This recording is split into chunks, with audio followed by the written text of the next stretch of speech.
Gundam Astrea Type F là một mô xuất hiện trong ngoại truyện Gundam WOF và WOI. Đây là phiên bản nâng cấp từ Gundam Astrea nguyên bản màu trắng, được biên chế cho Fedex, lực lượng hỗ trợ bí mật của Celestial Being. Về sau hơn 8 năm kể từ khi ra mắt vào năm 2018, liệu Metebuild Astrea Type F vẫn còn đủ sức hút với các fan Gundam, đặc biệt là những người yêu thích series Gundam WO. Mời mọi người cùng mình đến với bài review Metebuild Gundam Astrea Type F GN Heavy Quickborn Set.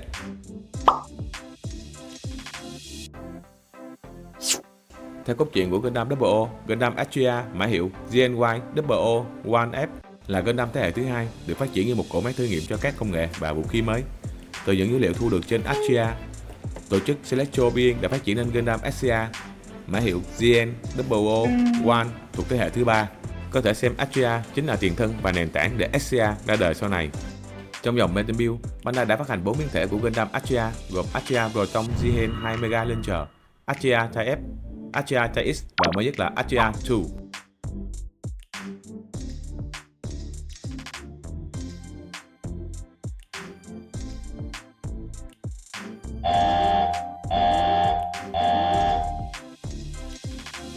Body nhân vật được bảo vệ bằng hộp mút, còn toàn bộ vũ khí và phụ kiện đi kèm được bố trí trên hai khay nhựa riêng biệt. Ngoài ra trong các túi ni lông còn có một đầu thay thế, hai bát thắt lưng và một mối nối đỡ body sản phẩm.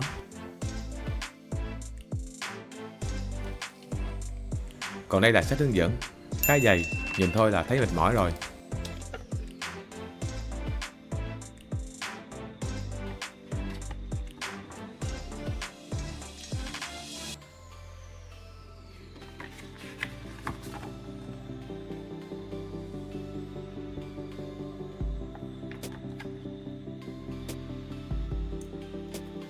Giờ mình sẽ đi nhanh qua phần biên độ khớp. Ở phần đầu, nhân vật có thể xoay nhẹ sang hai bên, nhưng biên độ không quá lớn do bị vướng phần anten ở xương đòn. Đầu có thể gập lên xuống và cũng có thể tháo rời để gắn đầu phụ đi kèm.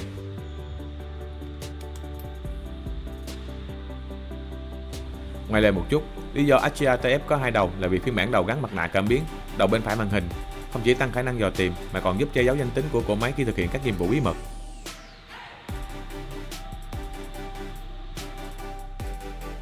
Việc thay đầu khá đơn giản, cơ chế tương tự như các mẫu Metebuild Respawn nên không có gì quá phức tạp.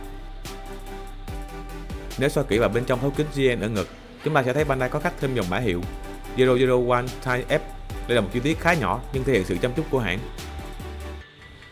Về phần khớp thì mình đánh giá không cao, một bên tay lỏng và một bên tay thì lại bình thường. Phần chân cũng tương tự khi khớp mở háng và khớp xoay bắp chân đều khá lỏng. Dù đây là hàng mới chỉ là lần thứ hai mình mang em nó ra trải nghiệm. Vì vậy, có thể nói tình trạng khớp lỏng là điểm mà người chơi cần chấp nhận trên mẫu Metebuild Astrea Type F này. Nói thêm một chút mình cảm nhận rõ nhất tình trạng này khi bao dán dưới mặt phẳng, đặc biệt là phần chân. Mỗi lần chỉnh tư thế khá mất công vì các khớp dễ xê dịch theo ý mình không mong muốn, thành ra trải nghiệm tạo dáng hơi oải một chút. Ở mặt sau, Astrea có thiết kế khác hẳn cụm hình nón quen thuộc của Astrea, thay vào đó là 3 cụm ống xả phản lực xếp theo hình tam giác và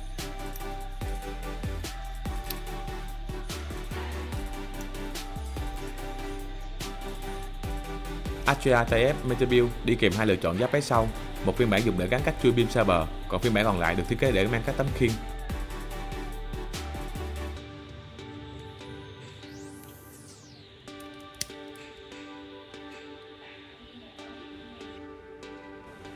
Phần khớp được cố định với giáp váy sau và là vị trí để gắn các tấm khiên.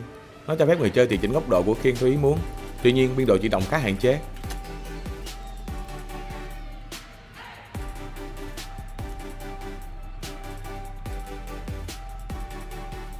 Trên tay và chân của Astrea Type F được thiết kế sẵn nhiều khe gắn, đóng vai trò là vị trí để treo gác lại vũ khí.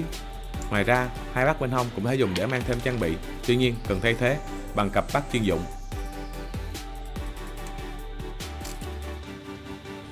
Cơ chế gắn bát tương tự như Avalanche Astrea, nhưng với Astrea đa năng hơn khi các vị trí này không chỉ dùng để treo vũ khí cận chiến mà còn có thể mang theo nhiều loại súng khác nhau. Giờ mình sẽ bắt đầu chất đồ lên người Astrea, xem em nó cánh được tới đâu nha. Đầu tiên là súng GN, tiếp theo là búa, tiếp nữa là hộp băng đạn, súng lục, cuối cùng là súng tên lửa cầm tay. Và đây là toàn bộ những gì em nó có thể mang theo bên mình. Đây là một trong những điểm mình rất thích vì khả năng mang vũ khí trên người rất tiện lợi. Sẵn đây, nói về nước sơn trên mẫu này, theo mình đánh giá là rất đẹp.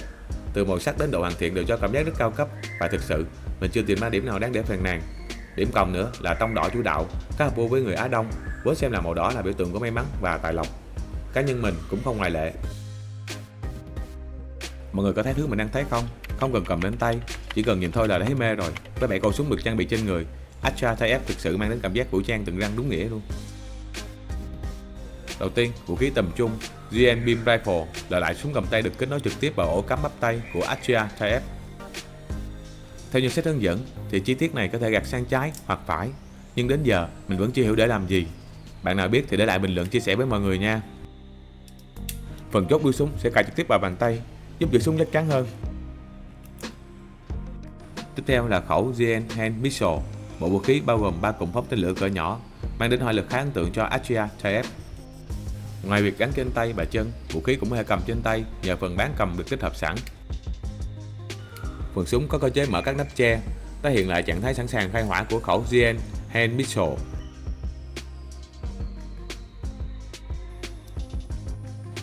Tiếp theo là cặp súng mini nhỏ nhỏ xinh xinh, dù kích thước không lớn nhưng vẫn được trang bị hẳn 2 hộp chứa riêng ở hai bên hông để cất giữ. Cặp súng mini thì còn ngàn bao nhiêu thì phần hộp cho ta cảm giác hơi quá khổ bấy nhiêu. Cá nhân mình thấy chi tiết này vừa cồng kềnh, vừa không đóng góp nhiều ngoại hình cho Astra.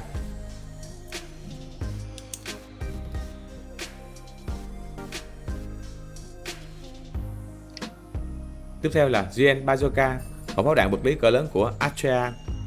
Thân súng có cơ chế trượt để có dài ra. Băng đạn có thể tháo rời để lộ các chi tiết tên lửa bên trong. Ngoài ra, súng còn được trang bị 2 tay cầm phụ, giúp thể hiện các tư thế cầm 2 tay và ngắm bắn.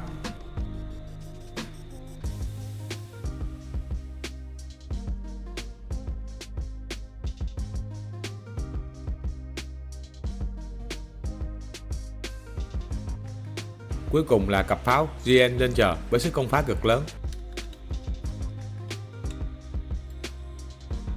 Khi sử dụng, phần đuôi pháo sẽ được xoay xuống, đồng thời pháo anten ở vị trí xương đòn để lộ điểm kết nối. Lúc này, pháo sẽ được cắm trực tiếp vào vị trí đó nhằm nhận hạt GN từ hệ thống GN Rai, giúp cung cấp năng lượng cho những phát bắn uy lực của vũ khí này.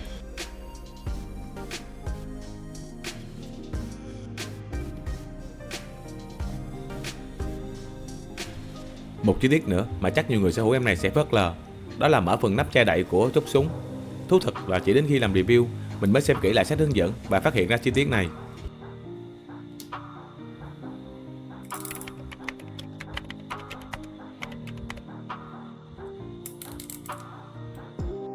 Astra đỏ được trang bị 2 chuôi beam saber đi kèm 2 hiệu ứng beam gồm 2 lưỡi dài và 2 lưỡi ngắn.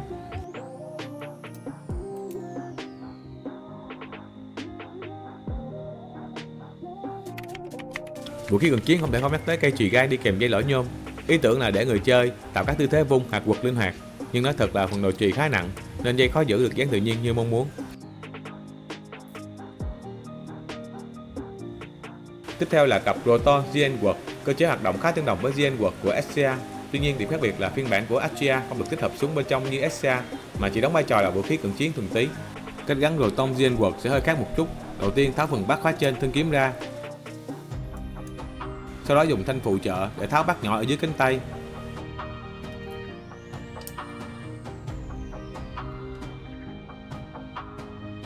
Tiếp theo gắn Rotom GN Quật vào vị trí vừa tháo.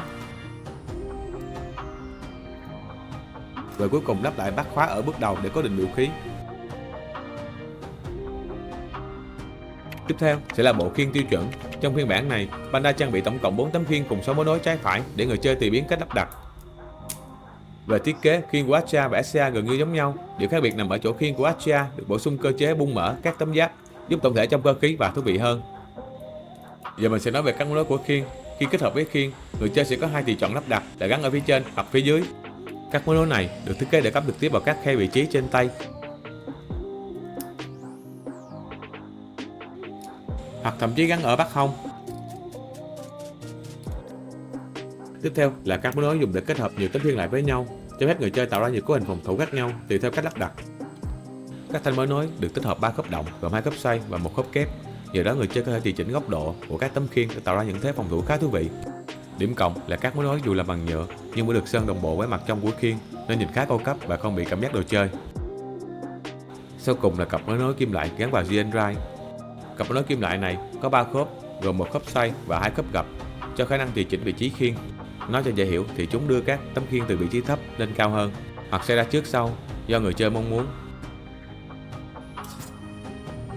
Vị trí lắp sẽ nằm ở hai bên GN Drive. Khi gắn, mọi người nên ấn dứt khoát cho đến khi nghe tiếng tách là đã vào đúng khớp. Phần này phải mạnh dạn một chút nha, nhắc tay là không vào khớp đâu.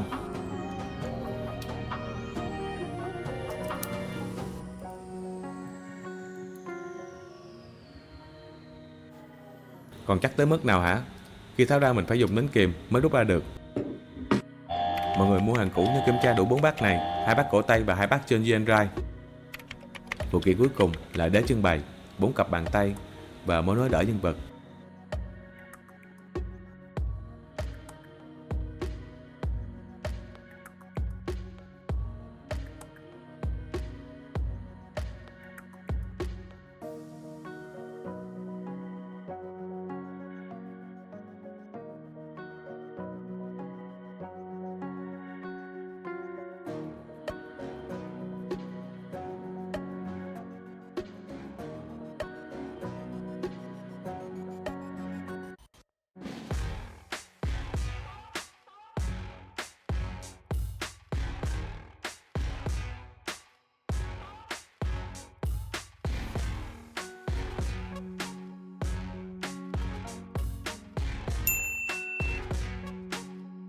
Tóm lại, Astra TF là một mẫu material rất tuyệt vời, từ màu sắc tạo hình cho đến hệ thống vũ khí. Dù trang bị vũ khí nào thì em nó vẫn cực kỳ ngầu. Đặc biệt mình rất thích hệ thống 4 khiên với vô số cách sắp xếp và tạo dáng khác nhau. Nếu bạn là người thích sáng tạo bao dáng thì đây thực sự là một mẫu rất đáng trải nghiệm. Chưa dừng lại ở đó, Bandai còn tung ra bộ option set Avalanche Start giúp Astra vốn đã đẹp nay còn ấn tượng hơn nữa. Tất nhiên, điều này cũng đồng nghĩa người chơi sẽ phải bỏ ra một khoản tiền không nhỏ để sở hữu đầy đủ cả bộ. Tuy vậy, em nó vẫn có hai điểm mình chưa thực sự hài lòng. Thứ nhất là tình trạng khớp lỏng, một vấn đề mà mình thấy xuất hiện trên khá nhiều mẫu Metal Gundam Double O, ngoài lệ hiếm hoi là 1.5 Gundam. Hai là các bàn tay thay thế không giữ được chắc GN Bazooka và GN Launcher, khiến một số tư thế cầm súng thiếu đi sự tự nhiên. Bài review cũng khá dài rồi, mình đã cố gắng lược bỏ những phần không cần thiết để ngắn gọn nhất có thể. Nếu thấy video hữu ích thì đừng quên để lại một like và chia sẻ để ủng hộ mình nha. Xin chào và hẹn gặp lại mọi người trong những video tiếp theo.